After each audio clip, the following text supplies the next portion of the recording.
At its core, Kubo and the Two Strings is a stop-motion samurai film. But with every film that we make, we want to do something unique, something original, to tell stories that aren't typically told in animation.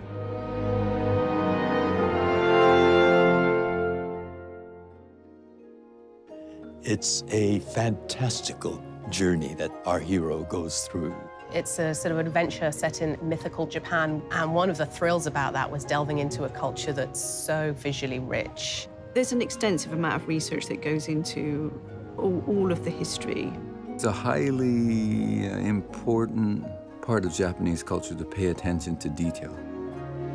It definitely meant that we did want to go the extra mile to make sure that what we were doing was true to Japanese culture and history too.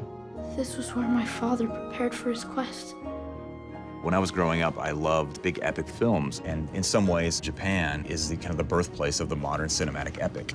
And that goes directly to the influence of Akira Kurosawa. Seven Samurais, Yojimbo, the village sequences, where you see the vitality and the raucousness of Japanese village in the 17th century.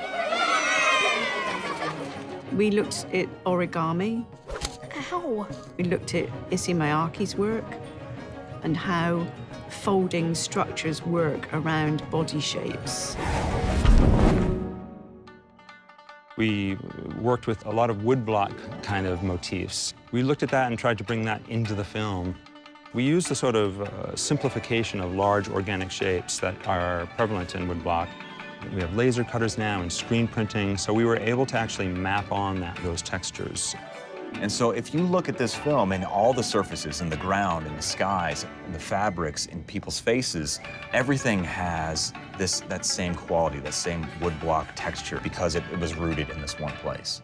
Now it's time for the final part. To see the costume people, the art department, everybody paying so much attention to the little details that the general audience may not even notice when they first see the film. But to see it all there, I think a lot of Japanese audiences would be proud to see that. You're trying to make something feel like it's rooted in a real place and it's outside of your own experiences, you have to do the research. If we were to depict this accurately, what would it be like? What would this world look like? It's really capturing the Japanese sensibilities as well as the Japanese culture.